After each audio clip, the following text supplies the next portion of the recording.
এই কাদিয়ানী জন্মের কিছুকাল পরে তার কিতাবের মধ্যে লেখে, তার এক কিতাব রয়েছে এক গলতি কা ইসারা, এই কিতাবের 9 নং পৃষ্ঠায় কাদিয়ানী লেখে মোহাম্মদ আখেরি পয়গম্বর নেহি হ্যায়, मैं ही आखिरी पैगंबर हूं।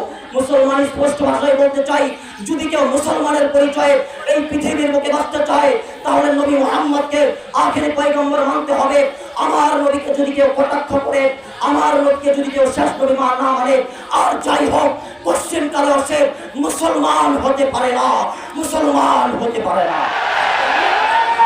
কাদিয়ানী ওর কোনো ধর্ম পরিচয় নাই, কাদিয়ানীর কোনো রাষ্ট্রীয় পরিচয় নাই, কাদিয়ানীর কোনো ব্যক্তিগত পরিচয় নাই, কাদিয়ানীর কোনো রাজনৈতিক পরিচয় নাই, কাদিয়ানীর কোনো সামাজিক পরিচয় নাই। কাদিয়ানীর একটাই পরিচয়, ও আমার নবীর দুশমন, ও আমার রাসূলের দুশমন, ও মুসলমানের দুশমন, কওম মিল্লাতের দুশমন, ও আমাদের জানের দুশমন। আমি আপনাদের সামনে কুরআনুল কারীমের একটি আয়াতে কারিমা তেলাওয়াত করেছি এবং পয়গম্বরে আরবির আহাদিসে মুবারাকার মধ্য থেকে ছোট্ট একটি হাদিস পাঠ করেছি। আল্লাহ পাক রব্বুল আলামিন তেলাওয়াতকৃত আয়াতে বলেন, কুল ইন কুনতুম তুহিব্বুনাল্লাহ।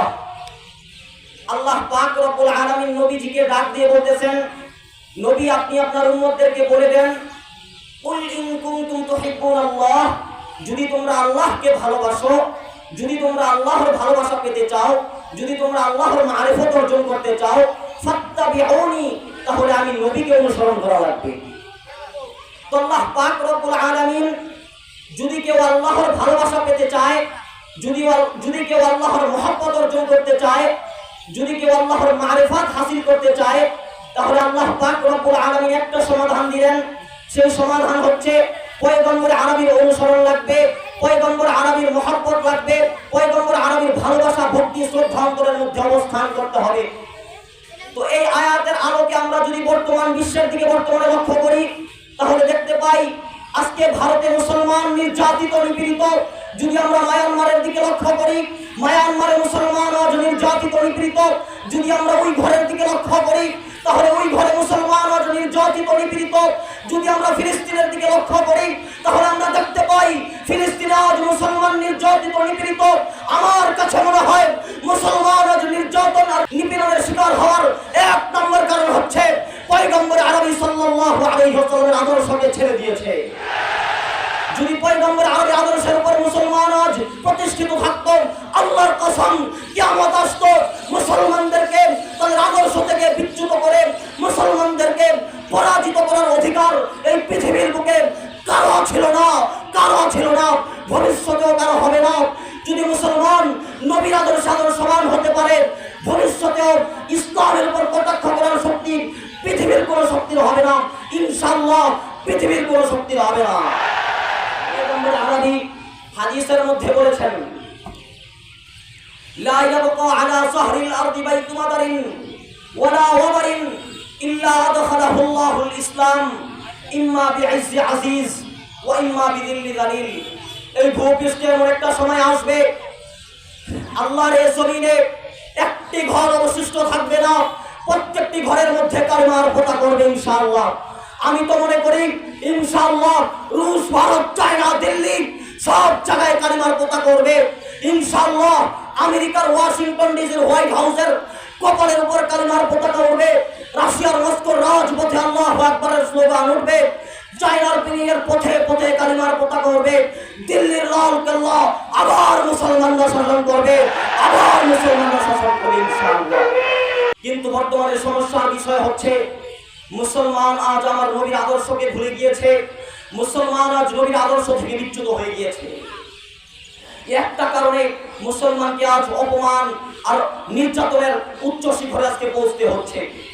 এই জন্য আমি বলতে চাই, আল্লাহ পাক রব্বুল আলামিন কোরআনের মধ্যে বলেন, কুল ইন কুনতুম তুহিব্বুনাল্লাহ ফাত্তাবিউনি, যদি তোমরা আল্লাহকে ভালোবেসে থাকো তাহলে নবী মুহাম্মদুর রাসূলুল্লাহ সাল্লাল্লাহু আলাইহি ওয়াসাল্লামের অনুসরণ করো। আমার নবীর শান আল্লাহ পাক রব্বুল আলামিন কোরআনের মধ্যে বর্ণনা করেছেন। আল্লাহ পাক রব্বুল আলামিন কোরআনে বলেন, ওয়া মা আরসালনাকা ইল্লা রাহমাতাল লিল আলামিন, ও নবী আমি আপনাকে গোটা বিশ্বের জন্য রহমত রূপে প্রেরণ করেছি। স্পষ্ট আয়াত আল্লাহ পাক রব্বুল আলামিন আমার নবীকে গোটা বিশ্বের জন্য প্রেরণ করেছেন। কাজে আমার নবী শুধু আরবের জন্য রহমত না, আমার নবী শুধু মক্কার জন্য রহমত না, আমার নবী শুধু মদিনার জন্য রহমত না, বরং আমার নবীকে আল্লাহ পাক রব্বুল আলামিন গোটা বিশ্বের জন্য রহমত রূপে প্রেরণ করেছেন। কাজেই আল্লাহ পাক রব্বুল আলামিন আমার নবীকে যেমন আমার নবীর শ্রেষ্ঠত্ব বর্ণনা করতে গিয়ে যেমন বলেছেন, ওয়ামা আরসালনাকা ইল্লা রাহমাতাল লিল আলামিন, নবী আমি আপনাকে গোটা বিশ্বের জন্য রহমত রূপে প্রেরণ করেছি। আমার নবীর একটা উচ্চ শান, আমার নবীর একটা উচ্চ মান বর্ণনা করতে গিয়ে আল্লাহ পাক রব্বুল আলামিন কোরআনে বলেন, মা কানা মুহাম্মাদুন আবা আহাদিন মির রিজালিকুম ওয়ালাকিন রাসূলুল্লাহি ওয়া খাতামান নাবিয়্যিন। আয়াতের সারমর্ম হলো আল্লাহ পাক রব্বুল আলামিন বলছেন, নবী মুহাম্মদুর রাসূলুল্লাহ সাল্লাল্লাহু আলাইহি ওয়াসাল্লাম তিনি শেষ নবী, তার উপরে কোনো নবী আসবে না। আমি যে হাদিস পাঠ করেছি, হাদিসের মধ্যে নবীজি বলছেন, আনাল আকিব ওয়াল আকিবুল্লাযী লাইসা লাহু বা'দাহু নাবিয়্যুন, আমি হচ্ছে সর্বশেষ আগমনকারী, আর সর্বশেষ আগমনকারী হচ্ছে ওই ব্যক্তি যার পরে কোনো নবী আগমন করবে না। কিন্তু আজ দুঃখ আর ভারাক্রান্ত হৃদয় নিয়ে বলতে হয়, আজ যদি আমরা বিশ্বের আনাচে লক্ষ্য করি তাহলে দেখতে পাই আমার নবীর ইজ্জতের সিংহাসনকে লুণ্ঠন করার জন্য, আমার নবীর ইজ্জতের সিংহাসনকে ভুলুণ্ঠিত করার জন্য, আমার নবীর ইজ্জতের সিংহাসনকে ধুলায় মিশানোর জন্য একদল কাদিয়ানের গোষ্ঠী আমার নবীর ইজ্জতের সিংহাসনের উপর আঘাত করার চেষ্টা করছে।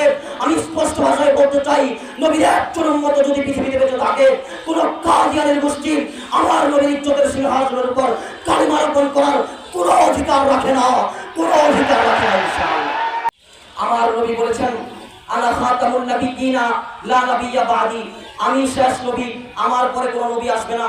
কিন্তু দুঃখ আর ভারাক্রান্ত হৃদয় নিয়ে বলতে হয়, কাদিয়ানী নামক এক শয়তান, কাদিয়ানী কোন শয়তানের নাম?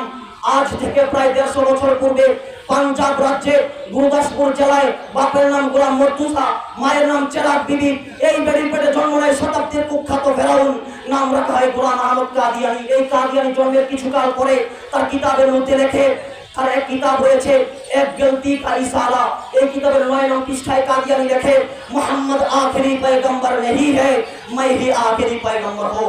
মুসলমান স্পষ্ট ভাষায় বলতে চাই, যদি কেউ মুসলমানের পরিচয়ে এই পৃথিবীর বুকে বাঁচতে চায় তাহলে নবী মুহাম্মদকে আখেরি পয়গম্বর মানতে হবে। আমার নবীকে যদি কেউ কটাক্ষ করে, আমার নবীকে যদি কেউ শেষ নবী না মানে, আর যাই হোক কোশ্চেন কালেও সে মুসলমান হতে পারে না, মুসলমান হতে পারে না। মুসলমান আমার নবী বিভিন্ন হাদিসের মধ্যে স্পষ্ট করেছেন, আল্লাহ পাক রব্বুল আলামিন কোরআনের মধ্যে বিভিন্ন আয়াত স্পষ্ট করেছেন, নবী মুহাম্মদুর রাসূলুল্লাহ সাল্লাল্লাহু আলাইহি ওয়াসাল্লাম শেষ নবী, তারপরে কোনো নবী আসবে না। আমার নবী বলেছেন এক হাদিসে, আনা খাতামুন নাবিয়্যিনা লা নাবিয়্যা বা'দি, আমি শেষ নবী, আমার পরে কোনো নবী আসবে না। কিন্তু দুঃখ আর ভারাক্রান্ত হৃদয় নিয়ে বলতে হয়, কাদিয়ানী গোষ্ঠী আমার নবীর ইজ্জতের সিংহাসনের উপর আঘাত করার চেষ্টা করেছে। আমি মনে করি কাদিয়ানীর গোষ্ঠী ওরা তো শুধু আমার নবীর বিরুদ্ধাচারণ করে নাই, কাদিয়ানীর গোষ্ঠী আমার নবীর জামানায় কুরাইশরা যেমন আমার নবীর শরীরের উপর আঘাত করেছে, আর কাদিয়ানীর গোষ্ঠী আমার নবীর ইজ্জতের সিংহাসন নিয়ে টানা হেঁচড়া করার মাধ্যমে আমার নবীর ইজ্জতের সিংহাসন খতমে নবুয়তের উপর আঘাত করেছে। কাজেই আমি স্পষ্ট ভাষায় বলতে চাই, কাদিয়ানী ওই কোন ব্যক্তি বিশেষের দুশ্মন নয়, ও শুধু আমার নবীর দুশ্মন নয়, ও আমার জানের দুশ্মন, কওম মিল্লাতের দুশ্মন। কাদিয়ানী ওর কোনো ধর্ম পরিচয় নাই, কাদিয়ানীর কোনো রাষ্ট্রীয় পরিচয় নাই, কাদিয়ানীর কোনো ব্যক্তিগত পরিচয় নাই, কাদিয়ানীর কোনো রাজনৈতিক পরিচয় নাই, কাদিয়ানীর কোনো সামাজিক পরিচয় নাই। কাদিয়ানীর একটাই পরিচয়, ও আমার নবীর দুশ্মন, ও আমার রাসূলের দুশ্মন, ও মুসলমানের দুশ্মন, কওম মিল্লাতের দুশ্মন, ও আমাদের জানের দুশ্মন। আজকে আমাদের সামনে এটা স্পষ্ট হওয়া দরকার, আমার নবীর ইজ্জতের সিংহাসনের উপর যদি কেউ আঘাত হানতে চায়, আমার নবীর ইজ্জতের সিংহাসনকে নিয়ে যদি কেউ ছিনিয়ে খেলতে চায়, আর যাই হোক পশ্চিমকালেও মুসলমান হতে পারে না। কাজেই আমার নবীর সম্মান আল্লাহ পাক রব্বুল আলামিন কোরআনের মধ্যে বর্ণনা করেছেন। আল্লাহ পাক রব্বুল আলামিন কোরআনে বলেন, ওয়া রাফা'না লাকা যিকরাক, নবী আমি আপনার সম্মানকে উঁচু করেছি, আমি আপনার সম্মানকে উন্নত করেছি। আমার নবীর শান এত বেশি, আমার নবীর মর্যাদা এত বেশি, আজ পর্যন্ত কোন মুফাসসির, কোন মুবাল্লিগ, কোন দাঈ, কোন মুহাদ্দিস আজ পর্যন্ত আমার নবীর কোন শায়ের আমার নবীর শান মান লিখে শেষ করার মতো সাধ্য পৃথিবীর কোন শক্তি হয় না। আমার নবীর শান বর্ণনা করতে গিয়ে হাসান বিন সাবিত রাদিয়াল্লাহু আনহু বলেন, ওয়া আহসানা মিনকা লাম তারা কাত্তু আইনি ওয়া আজমালা মিনকা লাম তালিদিন নিসাউ খুলিকতা মুবাররাআন মিন কুল্লি আইবিন কাআন্নাকা ক্বাদ খুলিকতা কামা তাশাউ। হযরত হাসান ইবনে সাবিত রাদিয়াল্লাহু আনহু আমার নবীর শান বর্ণনা করতে গিয়ে বলেন, নবী আমি আপনার প্রেমে এত পাগল। হযরত ইউসুফ আলাইহিস সালামকে তো তার জামানার লোকেরা হযরত ইউসুফ আলাইহিস সালামের প্রেমে তো পাগল হয়েছিল জুলাইখা। হযরত ইউসুফের প্রেমে পাগল হইয়া তো জুলাইখার জামানার লোকেরা তার হাতটা কেটে দিয়েছিল। নবী আমি আপনার শান বর্ণনা করতে গিয়ে বলি, ওয়া আহসানা মিনকা লাম তারা কাত্তু আইনি, নবী আমি আপনার চাইতে সুন্দর এই পৃথিবীতে আর কাউকে দেখি না। ওয়া আজমালা মিনকা লাম তালিদিন নিসাউ, আজ পর্যন্ত পৃথিবীতে আপনার চাইতে কোন সুন্দর কোন মানুষ কোন নারী জন্ম দিতে পারে না।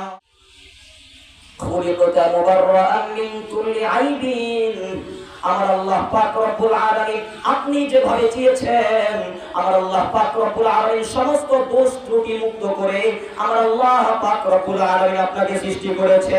খুলিকতা মুবাররাআন মিন কুল্লি আইবিন কাআন্নাকা ক্বাদ খুলিকতা কামা তাশাউ, আমার আল্লাহ পাক রব্বুল আলামিন আপনাকে আপনি যেভাবে চেয়েছেন সেভাবে আমার আল্লাহ আপনাকে সৃষ্টি করেছে।